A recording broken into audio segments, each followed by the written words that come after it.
কি রে বাবা, কোথা থেকে ছুটে এসে ব্রেক মারলি এখানে? বাবা ওসব কথা ছাড়ো, আগে আমাকে একটা বড় ঘুড়ি বানিয়ে দেবে নাকি বলো। সে কি কথা, হঠাৎ করে ঘুড়ি ওড়ানোর খেয়াল মনে কি করে আসলো শুনি? বাবা ওই যে ও পাড়ার লতিফ চাচা রেউড়িতে নাটক শুনতে গেছিলাম, রেডিওতে বললো যে পরশু নাকি সেই বিশাল বড় ঘূর্ণিঝড় হবে, আর আমি সেই ঘূর্ণিঝড়ে ঘুড়ি ওড়াবো। বলিস কি রে, ঘূর্ণিঝড়? কোথায় তোর লতিফ চাচা? আরে বাবা, লতিফ চাচার কোথায় থাকবে, আছে তার ডেরায় বসে। চল চল বাবা, তাড়াতাড়ি চল, গিয়ে দেখি কি হয়েছে। না বাবা, আমি আর এখন দৌড়াতে পারবো না, আমি হাঁপিয়ে গেছি। বেশ বেশ, আয়, আমার কাঁধে চাপিয়ে নিয়ে যাচ্ছি তোকে। ঘূর্ণিঝড় আরো উত্তরের দিকে অগ্রসর হবে। রোববার মধ্যরাতে এটি সাগরদ্বীপ এবং খেপুপাড়ার মধ্যবর্তী অঞ্চল অতিক্রম করবে। সেই সময় বাতাসের সর্বোচ্চ গতিবেগ ঘন্টায় 110 থেকে 120 কিলোমিটার হতে পারে, তবে দমকা বা ঝোড়ো হাওয়ার আকারে তা 135 কিলোমিটার পর্যন্ত উঠতে পারে। এদিকে রোববার বিকেলে আবহাওয়া অধিদপ্তরের সর্বশেষ 13 নম্বর বিশেষ বুলেটিনে বলা হয়েছে, সবশেষ অবস্থান অনুযায়ী ঘূর্ণিঝড়টি সমুদ্র বন্দর থেকে 180 কিলোমিটার দক্ষিণে অবস্থান করছে। নাওপাড়াবাসীদের 10 নম্বর বিপদ সংকেত দেওয়া হয়েছে। এই খেয়েছে রে, এবার এই ঝড়টা তো আমাদের এলাকা দিয়ে যাবে, মানুষের মাঠ ভরা ফসল কি হবে এবার? এখানে বসে থেকে আর লাভ নেই, চলো চলো সবাই গিয়ে যে যার মতো এই ঝড়ের হাত থেকে বাঁচবার চেষ্টা করি। হ্যাঁ হ্যাঁ, চল চল চল।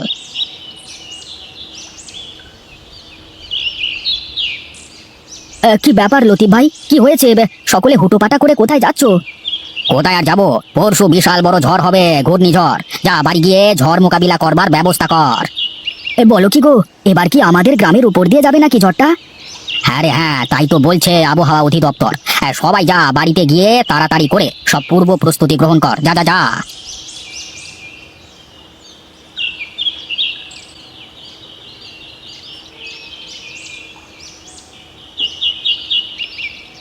আচ্ছা বাবা, সবাই ঘূর্ণিঝড়ের কথা শুনে এরকম ভয় পেয়ে আছে কেন? ঘূর্ণিঝড়ে তো ঘুড়ি ওড়াতে হয়, তাই না বাবা? তোমাকে কে বলেছে যে ঘূর্ণিঝড়ে ঘুড়ি ওড়াতে হয়, পাগল ছেলে একটা? কেন বাবা, কে আবার বলবে? আমার বন্ধুরা সবাই বলেছে যে ওরা ঝড়ে ঘুড়ি ওড়াবে। না বাবা, ঘূর্ণিঝড় হলে মানুষের ঘর বাড়ি সব বাতাসে উড়িয়ে নিয়ে যায়, গাছপালা সব ভেঙে যায়, উপড়ে যায়। তাহলে খুব বিপদ বাবা, মানুষের ঘর বাড়ি ভেঙে গেলে মানুষ থাকবে কোথায়? আর গাছ ভেঙে যদি মানুষের ঘাড়ের উপর পড়ে তখন কি হবে? কি আর হবে বাবা, মহা বিপদ, মানুষের মহা বিপদ। তাড়াতাড়ি গিয়ে বাড়ি ঘর শক্ত করে বাঁধতে হবে, না হলে সব কিছু উড়িয়ে নিয়ে যাবে ঝড়ে। হ্যাঁ বাবা, চলো চলো, তাড়াতাড়ি চলো বাড়িতে। ওহ, সে কখন থেকে চেষ্টা করছে একটা আম পাড়তে, পারতেই পারছি না, কেন যে পড়ছে না কে জানে।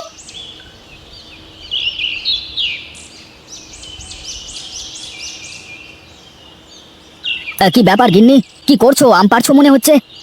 হ্যাঁ গো, ডাল রান্না করব, তাই ভাবলাম একটু আমের টক দিই ডালে, তাহলে ভালো লাগবে। একটা দুটো আম পেরে আর লাভ নাই গিন্নি, আম গাছটা কেটে ফেলতে হবে, বুঝলে?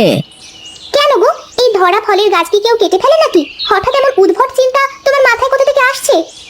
না বাবা, এই গাছে কত ভালো আম ধরে, তুমি কেন এই আম গাছটা কাটবে? কেটো না, এই আম গাছের আম খেতে আমার খুব মজা লাগে। আরে গিন্নি, পরশু বিশাল ঝড় হবে, গাছটা এমনিতেও উপড়ে যাবে ঝড়ে, আর গাছটা যেভাবে আছে উপড়ে গেলে একদম আমাদের ঘরের উপর পড়বে গাছটা।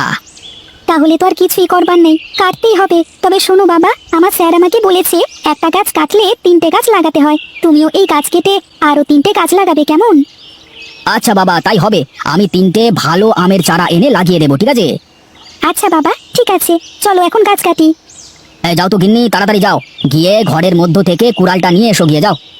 হ্যাঁ হ্যাঁ, যাচ্ছি গো যাচ্ছি, ততক্ষণে তুমি তুমি দুটো আম পেড়ে দাও তো আমাকে। হ্যাঁ গো হ্যাঁ, দিচ্ছি। এই নাও গো, তোমার কুড়াল নাও। আরে এই নাও তোমার আম।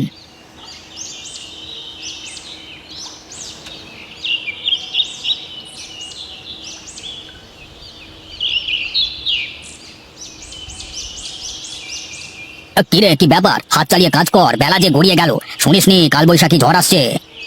আরে কাল বৈশাখী নয়, ঘূর্ণিঝড় আসছে সব লন্ড ভন্ড করতে।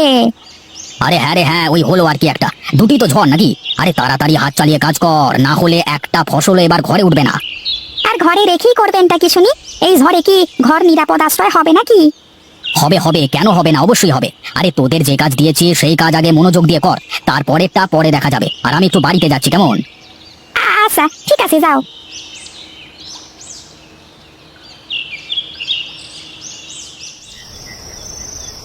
কি ব্যাপার, তোমার কি হয়েছে? এত চিন্তিত কেন দেখাচ্ছে তোমাকে? আমি ঝড়ের কথা ভেবে চিন্তা করছি গো। ঝড়ে যদি আমাদের বাড়িঘর উড়িয়ে নিয়ে যায় তাহলে কি হবে ভেবে দেখেছো তুমি? কি করব বলো, ঝড় হলে তো আর ঠেকানো সম্ভব না, যা হবার তা তো হবেই। কিন্তু এত বড় ঝড়ে কি আমাদের এই ঘরে থাকাটা ঠিক হবে নাকি গিন্নি, বলো তো? হ্যাঁ গো, তাই তো ভাবছি আমি, এত বড় ঝড়ে কি করে থাকবো আমরা এই ঘরে? আরে তুমি কোনো চিন্তা করো না গিন্নি, আমি একটা ব্যবস্থা করছি। কি ব্যবস্থা করবে তুমি? এই একদিনে তো আর নতুন ঘর তুলতে পারবে না। তা না পারি, কিন্তু একটা মাথা গোঁজবার মতো নিরাপদ জায়গা তো পাবো। কোথায় পাবে সেই নিরাপদ জায়গা? তুমি আর কোনো চিন্তা করো না, অনেক রাত হয়ে গেছে, যাও এখন।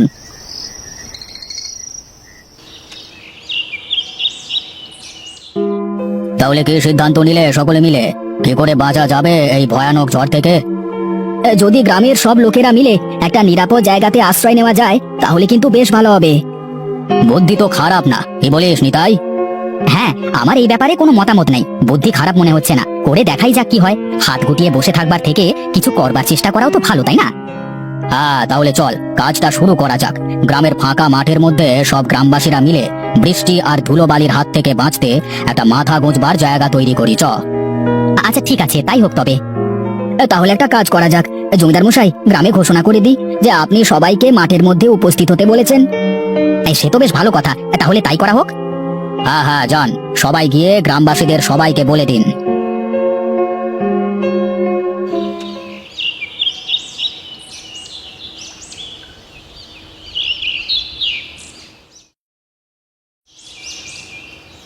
কি গিন্নি, তোমাকে আমি বলেছিলাম না, আমি ঠিক একটা মাথা গুঁজবার মতো নিরাপদ জায়গা বের করব, যাতে ঝড়ে আমাদের কোনো ক্ষতি না হয়। হ্যাঁ গো হ্যাঁ, আমরা সবাই মিলে বিশাল বড় একটা আশ্রয় পালিয়ে এসেছি। এখানে আমরা সব গ্রামের মানুষেরা একত্রে থাকতে পারবো। এখানে আমাদের কোনো ধরনের সমস্যা হবে না।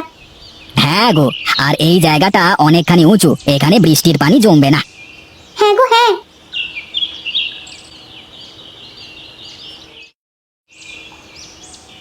এই সব কিছু হয়েছে শুধুমাত্র গোপালের জন্য। এই সব গোপালেরই পরিকল্পনা ছিল। হ্যাঁ সত্যি গোপাল, তোমার মাথায় বুদ্ধি আছে বটে, এখন সারা গ্রামের মানুষেরা বিপদমুক্ত। আমি তো শুধু বুদ্ধি দিয়েছি, কিন্তু গ্রামবাসীরা সকলে মিলে এই এত বড় কাজটা সম্পন্ন করেছে। এখন চলুন সবাইকে নিয়ে বাড়ি চলুন, বিকেলের মধ্যে সবাই এই জায়গাতে উপস্থিত হতে হবে, কাল সকাল থেকে ঝড়টা শুরু হবে। শোনো শোনো শোনো, গ্রামবাসীরা সবাই শোনো, আর কয়েক ঘন্টার মধ্যে গ্রামে প্রবল ঝড় বৃষ্টি শুরু হবে। এই ঝড়ের মধ্যে গ্রামে থাকলে প্রাণের শঙ্কা থাকতে পারে, তাই সবাইকে মোড়ল মশাই আদেশ করেছেন সবাই খুব তাড়াতাড়ি নিজেদের ঘর বাড়ি ছেড়ে আশ্রয়স্থলে উপস্থিত হতে। আপনারা সকলে অতি দ্রুত আশ্রয়স্থলে চলে আসুন। ওই দেখো গিন্নি, তাড়াতাড়ি আসো গো, তাড়াতাড়ি আসো, দেখো মাইকিং শুরু করে দিয়েছে, তাড়াতাড়ি জয়কে আমার কাছে পাঠিয়ে দাও। তা তুমি বারান্দায় বসে কি করছো শুনি?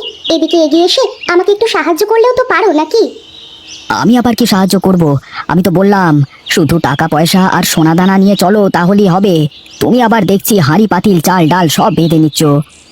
বলা তো যায় না যে কখন কি হয়। যদি 2-3 দিন থাকি তাহলে খাবে কি শুনি? আরে বেশি ঝড় হবে না, একটু হয়ে থেমে যাবে, আর আমরা বাড়ি চলে আসবো। সাবধানের মান নেই, কি হবে বলা দুষ্কর। আচ্ছা ঠিক আছে, চলো চলো, তাড়াতাড়ি চলো। হ্যাঁ হ্যাঁ চলো। গিন্নি গিন্নি, পা চালিয়ে হাঁটো গিন্নি। আচ্ছা বাবা, আমরা সবাই কোথায় যাচ্ছি? ঝড়ের মধ্যে আমরা ঘরে থাকলে আমাদের ঘর বাড়ি ঝড়ে ভেঙে যাবে, আর আমরা মারা যাব, তাই আমরা ঝড় থেকে বাঁচতে ফাঁকা মাঠে যাচ্ছি বাবা। ঘূর্ণিঝড় আরো উত্তরের দিকে অগ্রসর হচ্ছে, আর কিছুক্ষণের মধ্যে এটি খেপুপাড়ার মধ্যবর্তী অঞ্চল অতিক্রম করবে। সেই সময় বাতাসের সর্বোচ্চ গতিবেগ ঘন্টায় 110 থেকে 120 কিলোমিটার হতে পারে, তবে দমকা বা ঝোড়ো হাওয়ার আকারে তা 135 কিলোমিটার পর্যন্ত উঠতে পারে।